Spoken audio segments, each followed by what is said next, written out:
Salam sejahtera Malaysia. Denyut nadi suara rakyat bergema di channel ini.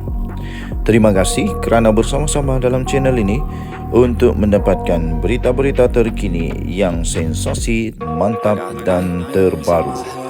Bagi anda yang pertama kali bersama dalam channel ini, jangan lupa tekan butang subscribe, like dan share. Terima kasih sekali lagi. Denyut nadi suara rakyat bergema di channel ini. Berita terbaik di channel ini. Kita jumpa lagi.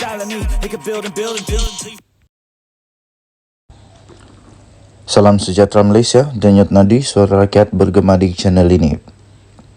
Berita terkini daripada sinarharian.com.my. Johari Abdul Ghani letak jawatan pengerusi CI Holding. Berita penuh. Datuk Seri Johari Abdul Ghani yang baru dilantik sebagai Menteri Perdagangan dan Komoditi dalam Kabinet Kerajaan Perpaduan telah meletak jawatan sebagai pengerusi CI Holdings Berhad hari ini. Dalam makluman kepada Bursa Malaysia hari ini, CI Holdings berkata Johari di 49 bukan lagi ahli jawatan kuasa pencalonan dan imbuhan syarikat itu berikutan peletakan jawatannya sebagai pengerusi bukan eksekutif, bukan bebas.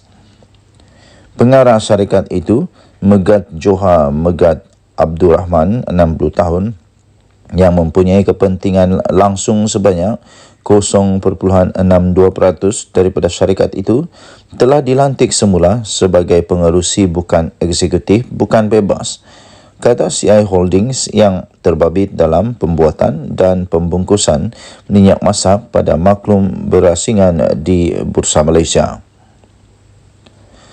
Menurut laporan tahunan syarikat bagi tahun kewangan berakhir 30 Jun 2023 TK 2023, Johari ialah pemegang saham tunggal terbesar di CI Holdings dengan memegang 53.4 juta atau 32.96% kepentingan tidak langsung dalam syarikat itu melalui JAG Capital Holdings Sdn Bhd. Laporan tahunan itu berkata Johari dilantik ke Lembaga Pengarah pada 6 Mac 2019 dan dilantik semula sebagai pengerusi bukan eksekutif, bukan bebas pada 30 Mei 2019. Johari yang merupakan bekas Menteri Keuangan 2 dilantik sebagai Menteri Perdagangan dan Komoditi yang baru berikutan rombakan kabinet hari ini. Pelantikan beliau itu diumumkan oleh Perdana Menteri Datuk Seri Anwar Ibrahim di Pejabat Perdana Menteri pagi tadi. Berita daripada bernama diterbitkan semula di sinarharian.com.my bertarikh 12 Disember 2023 bertajuk Johari Abdul Ghani letak jawatan pengerusi CI Holding. Denyut nadi suara rakyat bergema di channel ini. Jangan lupa untuk tekan butang subscribe, like dan share. Malaysia kita punya, cintai Malaysiaku, kita jaga kita. Bye-bye. Salam sejahtera Malaysia. Denyut nadi suara rakyat bergema di channel ini. Jangan lupa tekan butang subscribe, like dan share. Malaysia kita punya, cintai Malaysiaku, kita jaga kita.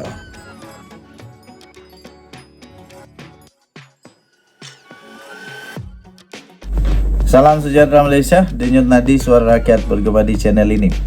Saya ingat lagi waktu gua musang dan ada seorang lagi mengumumkan menyokong Anwar Ibrahim, Hamzah Zainuddin, Taqiyuddin Hasan, lepas tu Razi Jidin dengan beberapa orang lagi tiap tampil di media kata akan ada lagi selepas ini. Akhirnya apa jadi? Ada lagi Bukit Gantang.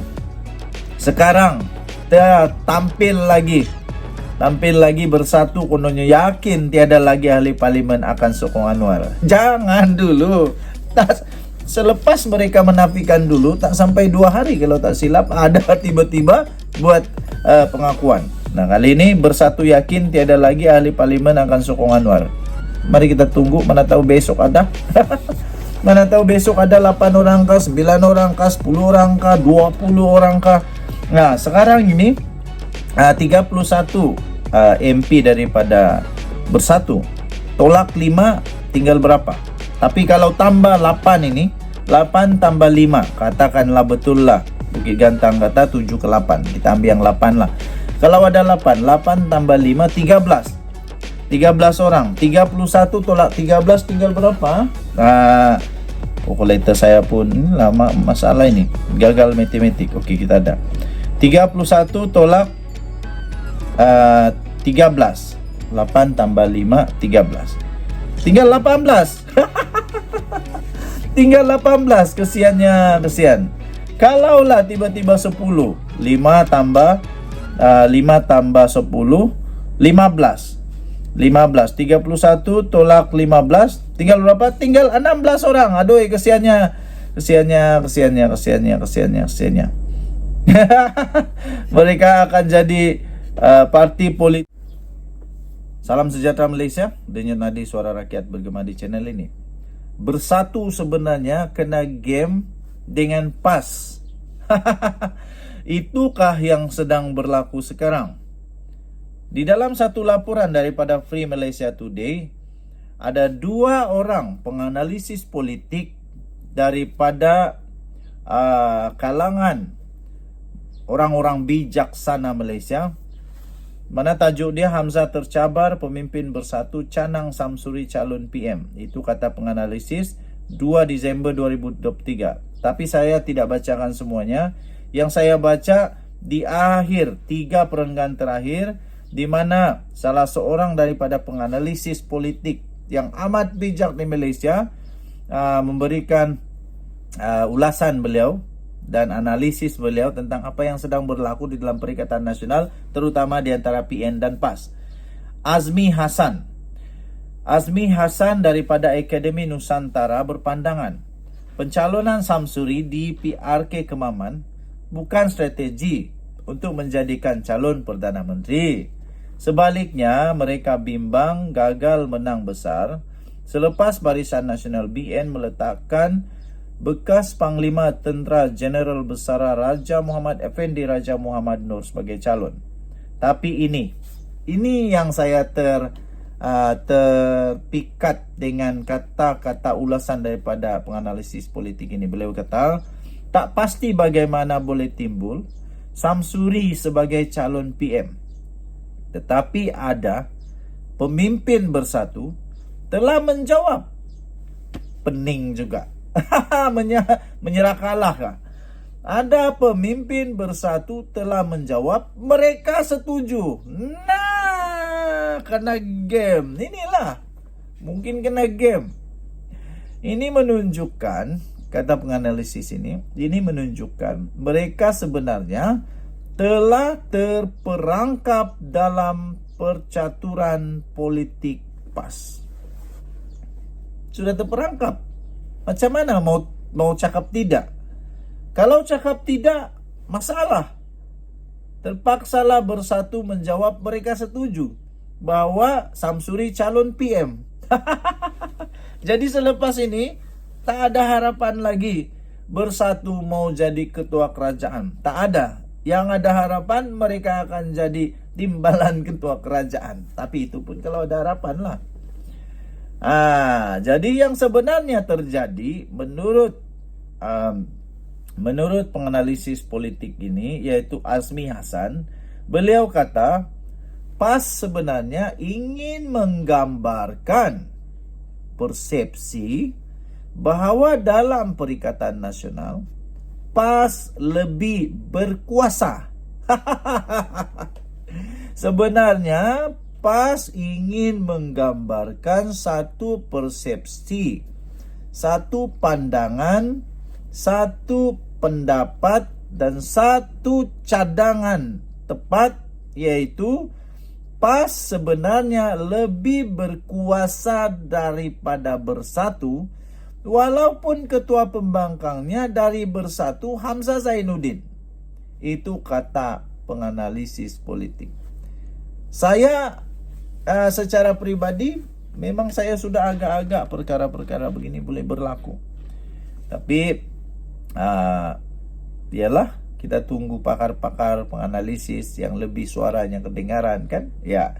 Tapi apapun, sama ada memang itulah dia punya tujuan atau memang itu secara kebetulan sahaja, kita pun tidak berapa pasti, tapi penganalisis politik selalunya melihat perkara itu dengan lebih teliti. Jadi kalau secara pribadi setuju atau tidak, saya ada yang saya setuju, ada juga yang saya tidak setuju. Contohnya yang saya setuju ialah PAS memang lebih kuat dari Bersatu. Wah, itu siapa yang mau bangkang? Tiada yang berani bangkang, sebab itu memang betul.